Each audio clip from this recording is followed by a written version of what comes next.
This is episode 3 of the critically acclaimed D&D story, Dads, Daughters, and D&D. Be sure to check out the previous episodes before watching this one. The link is given below in the description. Selana the Bard and Elven Princess saved a strange little mushroom person from a swamp monster, which was kidnapping the sweet little mushrooms. Aw! She successfully rescued the mushrooms, but was captured by the hideous swamp monster. What will transpire next? Next means now, right this instant, this video.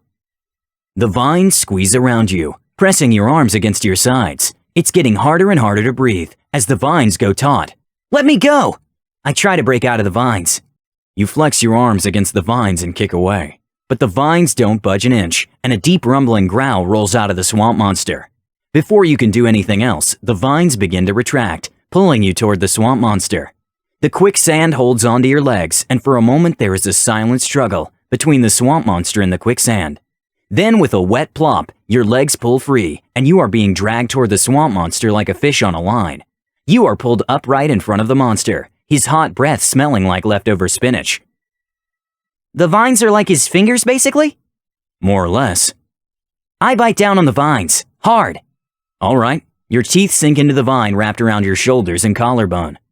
It's a little more rubbery than you would have thought. The swamp monster bellows out in shock and pain, and the vines fall away from you immediately. Ow! What the heck? What kind of thank you is that? Excuse me? Why would I thank you? I draw my sword. I just saved your life from that quicksand. You're welcome. Oh, and thank you for freeing those cursed little mushrooms. Now I have to catch them again before they poison the entire swamp. Seriously, you people! The swamp monster crosses his arms. He is visibly disappointed with you. Wait, what do you mean, you people? Ever since that idiot hunter came and killed the black dragon that lived in the swamp, evil creatures have been popping up trying to take the place over.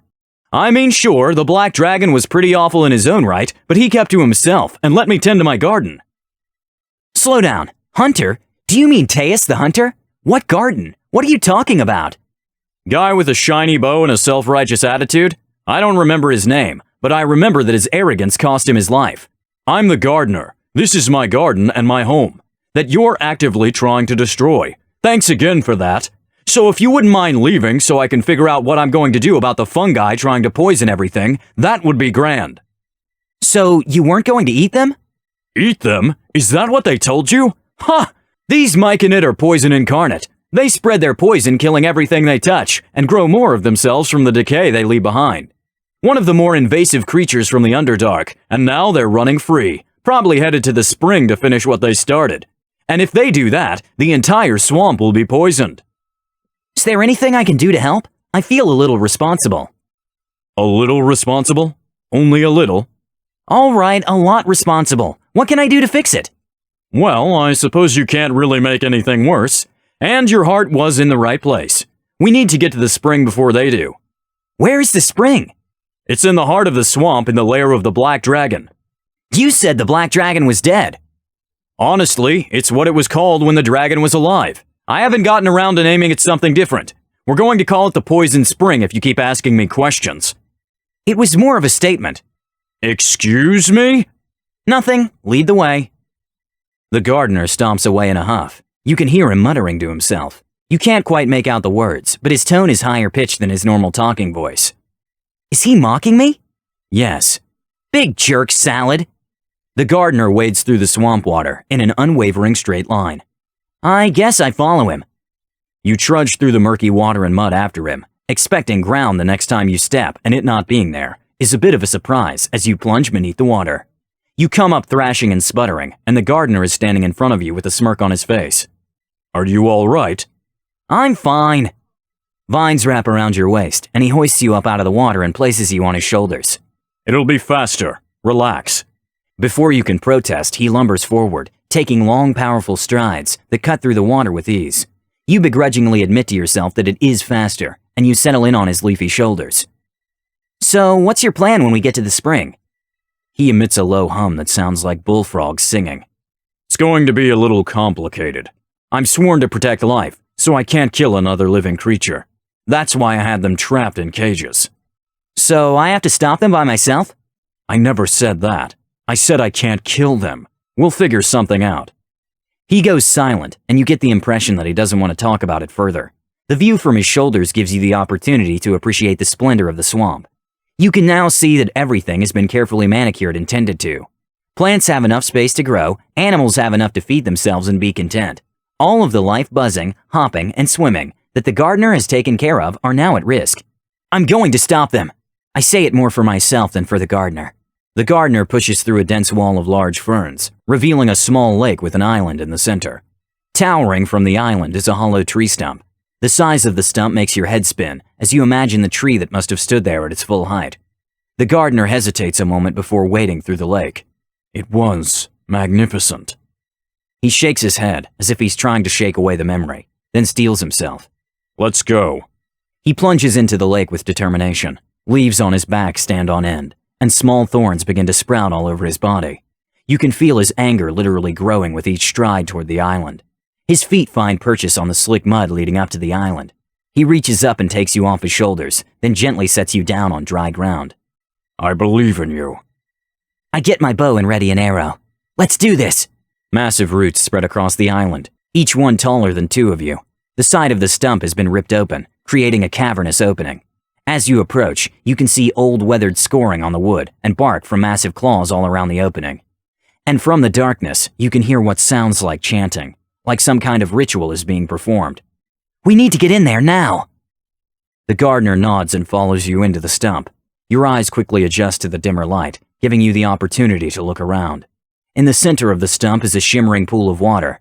Some kind of magical light is glowing from beneath the surface of the pool. Standing in a circle around the edge of the pool is the entire Mushroom People village. 12 in all, and they are chanting in a language you don't understand. You can see that beneath their feet the ground is turning black with rot, and the rot is slowly spreading toward the water. They don't know you're here yet.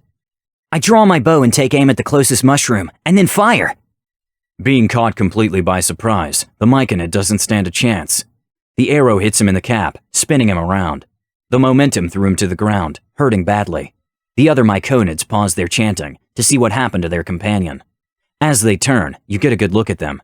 Their appearance has changed. The cute little mushroom humanoids have transformed. Spikes have grown out of the purple splotches on their caps. Their rubbery fingers have elongated to narrow dagger-like claws. They glare at you with deep crimson eyes that are now barely more than slits. This gave them a menacing, monstrous appearance. You recognize Sporl standing on the opposite side of the pond from you. He is much larger than his companions. His mouth splits impossibly wide, like when he had smiled at you earlier. But that smile has been replaced with a mouthful of venomous fangs that drip purple venom. Thank you for helping free my friends. We couldn't have done it without you. Sporl gnashes his teeth. Don't let them bite you.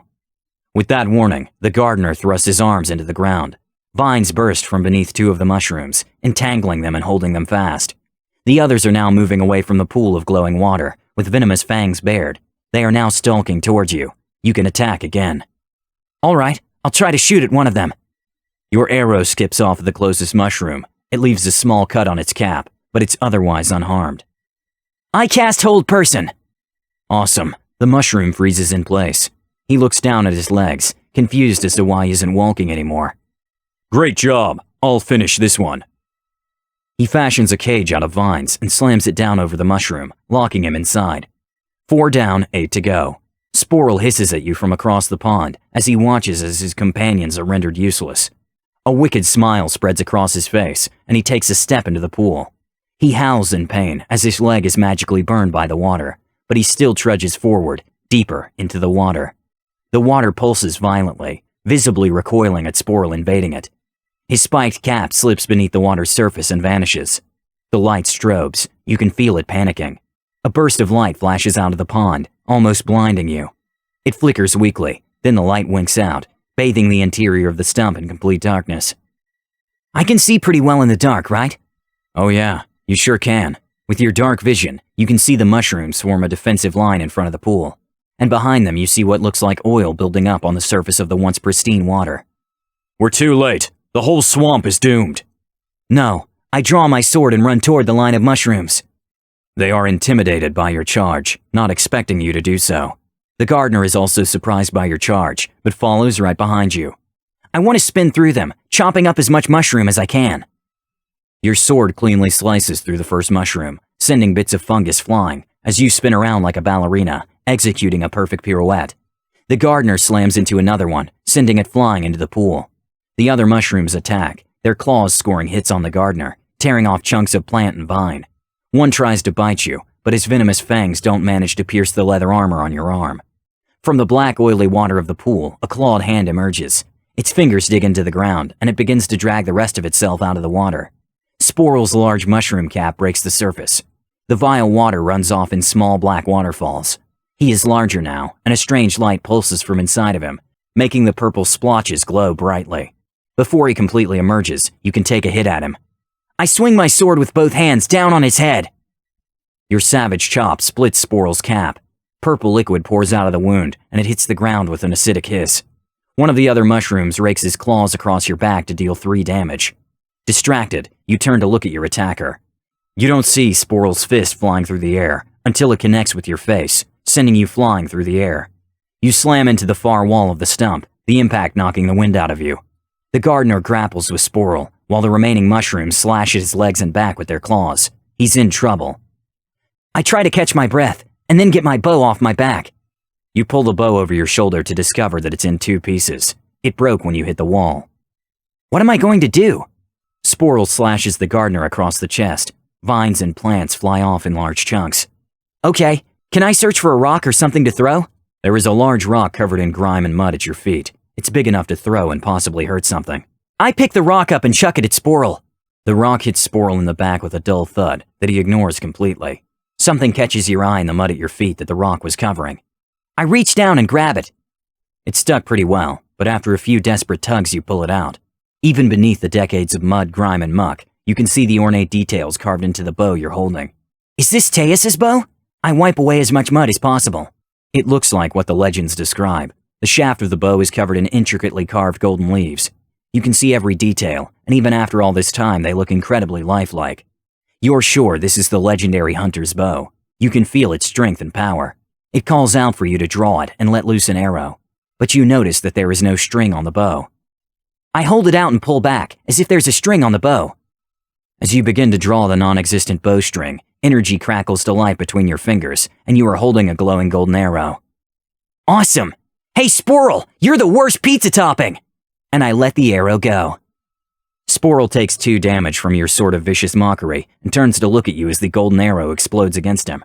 Enraged, he pushes the gardener away and charges at you. I keep shooting! Your next arrow slams into his chest, leaving a charred circle of flesh where it impacted. It smells pungent. So, how mushrooms normally smell? Haha, sure. Your next arrow goes wide. Sporal opens his mouth wide, baring his fangs as he rapidly closes in on the distance. You have enough time for one more shot before he gets to you. All right, I got this. I fire. The magical arrow hits Sporal in the face. He screams out in pain, and desperate, he throws himself forward at you. Can I dodge? Roll to see if you can acrobatics out of the way. Because of the wall behind you, you have disadvantage. How bad is a 1? Oh no. Okay. You try to tumble past him and trip forward. You reach out to catch yourself and place your arm directly into Sporal's mouth, and he bites down. Venomous fangs sink into your arm. Vines wrap around Sporal's feet, and he is yanked backward, pulling your arm free. The gardener, beaten and battered, reels Sporal in, who is thrashing and trying to claw at the ground to stop himself. I'm going to finish this. Can I still fire my bow? You can. Right now the wound is pretty superficial, but you can feel the venom spreading in your veins. I aim at his head and fire. The arrow plunges into the top of the cap. There's a brief delay, and then an explosion. Chunks of mushrooms spray in every direction like fungus confetti. The remaining mushrooms that can still move flee to the stump. Don't worry about them. I'll take care of them later. He limps over to the pool of water and gingerly walks in. You can see him wince in pain as his body dips beneath the black water. A dull light blooms beneath the water. A shard of light breaks through the oily layer floating on the water. Then another and another. In a brilliant flash, the stump is lit up like midday. The light fades as Gardner limps out of the crystalline glowing pond. All of the poison has been burned away. I rush over to the gardener. Are you okay? I'll be fine, and so will the swamp, thanks to you. He sees your arm and gasps. It bit you? Oh no. I was too slow. I'll be fine. It's just a scratch. I'm afraid not. I don't know if there's an anti-venom for their bite. If you wait too long. He can't finish his statement. His head hangs low, and his body shakes with pain and grief. Then I guess I'll find the anti-venom. The necromancer walks across the lake, as if the water was solid ground, his undead goblin Bagel following close behind. They walk into the stump, the heart of the swamp glowing contently in the center. He walks toward it and peers into the crystalline pond. I'm not here for you today. The light dims a little at the necromancer's words. He turns his attention to a large mound of dirt and mud built up against the far wall. He wipes away a layer of grime, revealing a thick yellowed bone. Bagel has his nose in the air, sniffing around like a dog trying to catch a scent. She was here! Bagel, if you would please focus. Bagel grumbles a bit, but walks over to the mound of dirt and begins scraping away. It's not long before the majority of the dragon's skeleton is uncovered. The necromancer places a palm on the dragon's skull. You've rested long enough. Dark energy seeps out of the necromancer's palm into the bones of the dragon. They begin to quiver and shake as the energy spreads. The legs move slowly, creaking loudly. Mud and dirt cascade off as the dragon stands on weak legs. It shakes like a dog throwing dirt all over Bagel.